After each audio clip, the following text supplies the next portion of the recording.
Nintendo Sports. Two words that don't often go together. Nintendo has never been that heavily associated with sports games, instead being better known for its character-based games. But going into the GameCube era, there was a shadow history just beneath the surface that pointed to the company's scattershot, unfocused attempts to plug the holes in its software lineup by publishing sports games as it saw fit. When Nintendo first sought to conquer the American market with the NES, it made sure it had every major sport it could think of represented in its lineup. Baseball, tennis, soccer, football, volleyball, wrestling, hockey, motorbiking, golf, and even more esoteric activities like track meets and dance aerobics, all published by Nintendo.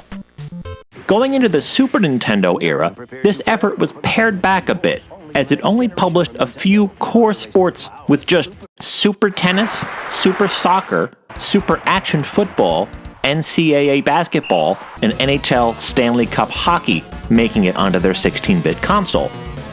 One thing that changed for Nintendo is that they literally came to own a sports team during this time, as the company's president, Hiroshi Yamauchi, made a sizable contribution to keep the Mariners baseball team in Nintendo of America's hometown of Seattle, Washington.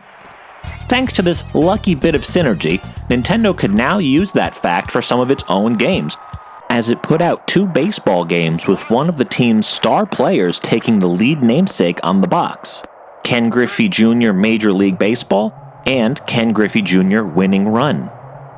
However, it was during this same era that Sega rose to prominence in the North American market, in large part thanks to the success of its sports lineup on the Genesis.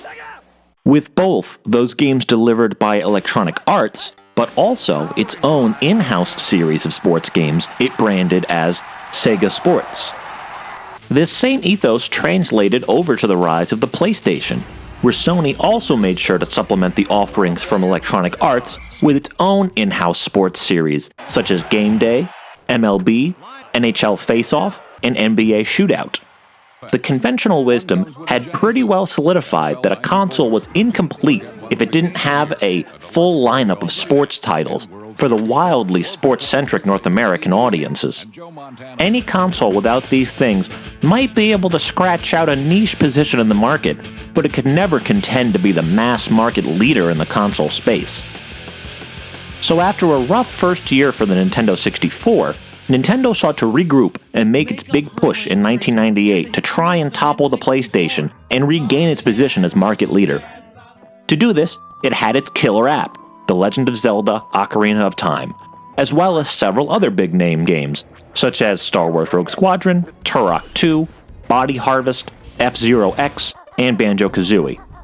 But if it wanted a chance to be taken seriously as the mainstream system for everyone, it needed to get its sports lineup together. This is where Nintendo Sports entered the picture. Really, Nintendo Sports was just a marketing label for getting its sports lineup all under one banner, even if Nintendo didn't develop the games themselves. But then again, this was also the case for Sega Sports, which also contracted out many of its games to external developers, and threw Sega's name on it and published it. Ironically, it was Sony who had largely brought its entire sports lineup in-house, even though they were the least of the 3 console makers known for their own software studios. In Nintendo's case, it was just a matter of putting this variation on the N64 logo in the corner of most of the sports games that released on that system from 1998 onwards. Even games Nintendo had no hand at all in developing or publishing. They also mailed out a promotional VHS tape highlighting the sports lineup on the N64. Just really pointing out that, yes, these are sports games on a Nintendo console. Although I have genuinely no idea what planet they were living on when they branded these EA Sports titles as only on N64, since here's the same exact games on the PlayStation. Anyway, breaking the mold for Nintendo would be the first edition from its own internal North American studio, with 1080 snowboarding coming from Nintendo Software Technology, which we covered the history of in our Wave Race Blue Storm episode. Aside from publishing or distributing the works of other companies, like Waialae Country Club Golf and F1 World Grand Prix, They also kept their Ken Griffey series going, with the series being passed between different developers. Originally from a small studio called Software Creations, then onto the world-famous Rare, and now it was in the hands of an up-and-comer called Angel Studios, that today we'd know as Rockstar San Diego. Nintendo also sought to build a basketball franchise analogous to its Ken Griffey games.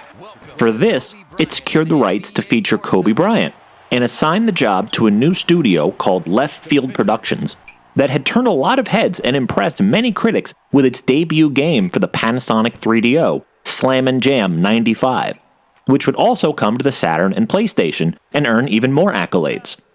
It was a prized choice to get for its own exclusive basketball series, and they did not disappoint, since they brought out Kobe Bryant in NBA Basketball in 1998, and NBA Courtside 2 featuring Kobe Bryant just a year later in 1999. The kind of annualization that sports gamers expect, and Nintendo had never really dabbled in before. And the kind of annualization that a single team needs to continuously improve on its craft and give a series its own distinct style and flavor. The Kobe Bryant NBA games on the N64 would go on to be the most well-regarded realistic basketball games on the console, with NBA Jam for the wacky arcade-style fans. As EA's basketball games were never really able to top any of its competitors, and Sega's NBA 2K series was still just getting started and was exclusive to the Dreamcast. Left Field Productions would be well received by Nintendo into its stable of developers as the millennium turned, since it was both one of the privileged few studios to get Nintendo's Dolphin development kits in their earliest stages back in 1999, but were also tasked with reviving another dormant Nintendo franchise in 2000 when they created the surprise hit Excitebike 64.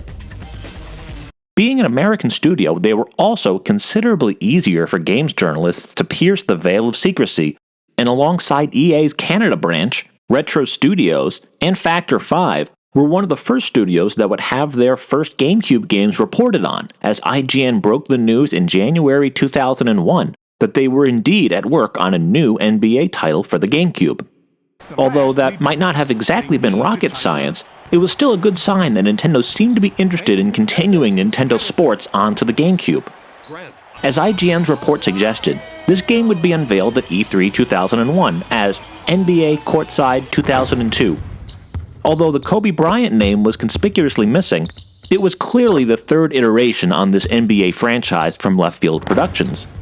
But from those who played the game on the show floor, it did appear to still be a work in progress, with missing animations for characters and confusing controls. However, its graphics were praised as a standout feature, besting even the likes of the current champion of basketball games, NBA 2K1 on the Dreamcast. This work in progress status would be all but confirmed when a few months later at Space World 2001, the game was delayed away from launch and into the first quarter of 2002. When it did arrive on January 13, 2002, it was met with a resounding, "It's okay." So let's take a look at one of the rare sports games we'll be covering on ChronCube, courtesy of Nintendo Sports.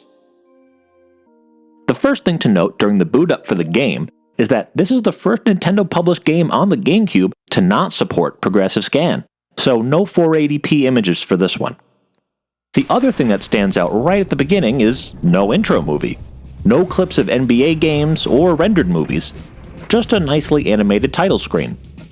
You get a menu screen that's pretty much straight from the last game on the N64. There's also a secondary little hidden menu up in the top right corner if you hit the Z button. This is where you can set the settings for the game software, like surround sound, controller rumble, etc. And also, you can change the parameters for how your matches will go. There's also a credit sequence that you can see they had some fun with since a big chunk of the development team is rendered, or at least face-mapped over players making some nice dunks. Something right on the front menu screen that was all the rage in the late 90s and early 2000s was a character editor, allowing you to make your own custom basketball players. Naturally, this is usually just an invitation to be as silly as all get out, and I am no exception to that temptation. You can do all of the roster changing, player trading that I chose not to mess with, assuming the real-world rosters would do a better job than I would at creating a basketball team. The rest of the menus, are gameplay modes. Skills mode gives you the choice between practice and 3-point contest. Practice mode will drop you in with a few players from the team of your choice on a half court to get a feel for the controls, practice shots, passing, dunking, and the like. It's very helpful here if you're new to this game to put on the hints, because they will explain to you the plethora of specific mechanics the game has for you, such as using the adrenaline meter each player comes with, understanding the C stick to pass directionally to players as an alternative to the B button, having the game decide for you who it will pass to, switching up your dribble in various ways, using the D-pad to call plays, and how to pass out of a shot. In fact, these hints went on for so long with so many of them that I actually moved on. The 3-point contest is exactly what it says. You're pitted against the computer in a series of 3-point shots against the clock. This time, the game shows you and the computer character in a split screen, whereas the last game only had you on screen and then calculated the computer player's results. Whether you prefer having the whole screen to yourself or want to have the visualization of your competition on screen to add pressure, that's definitely a personal preference thing, but it's an interesting addition.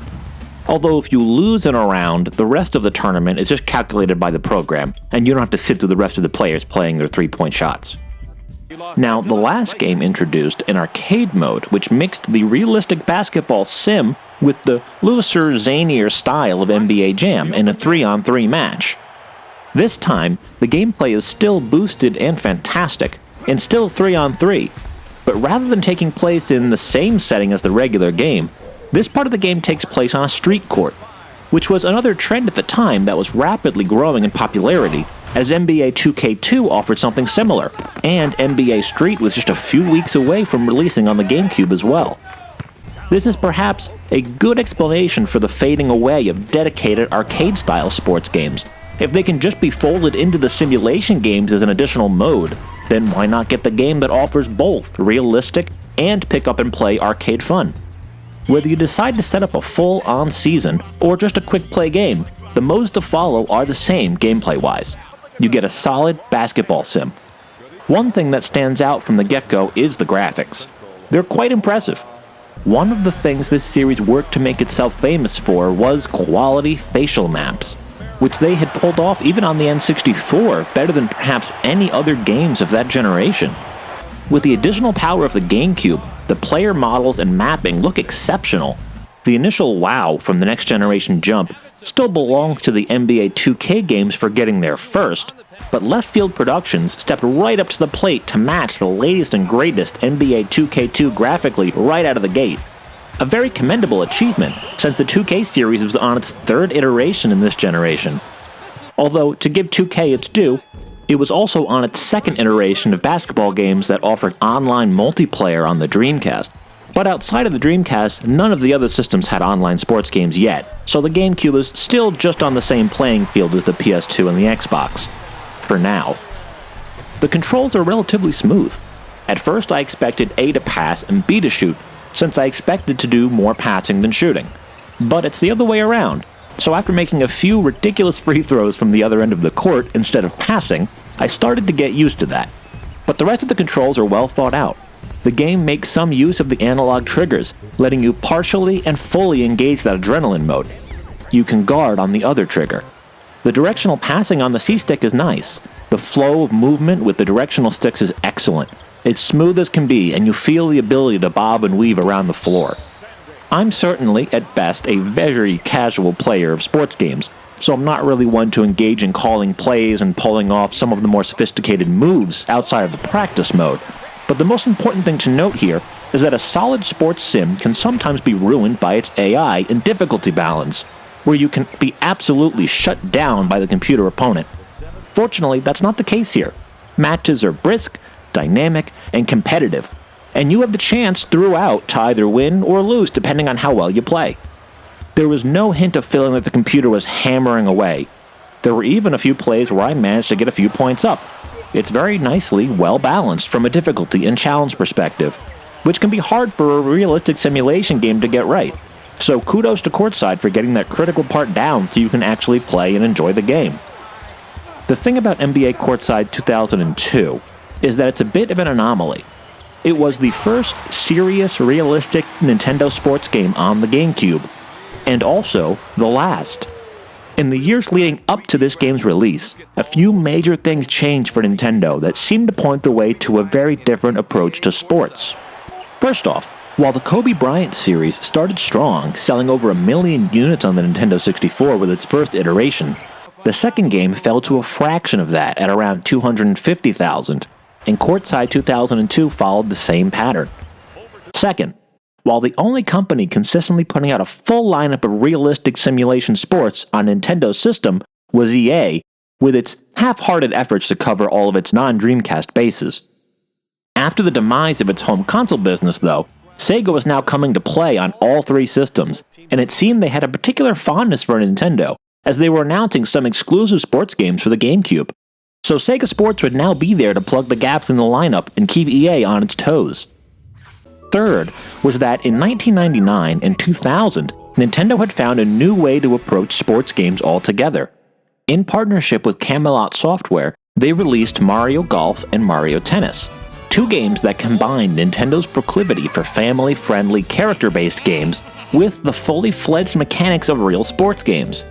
Combined with the fact these well-made games had Mario and friends all over them, it was little surprise that each of them would outsell even the best-selling Kobe Bryant game and dwarf the sales of its realistic sports offerings. As with so many other things, it appeared the GameCube was signaling a major break with the past. No one knew it at the time of release for NBA Courtside 2002, but it silently marked the end of an era for Nintendo in the way it approached a whole field of gaming. What would take its place? We'll just have to wait and see.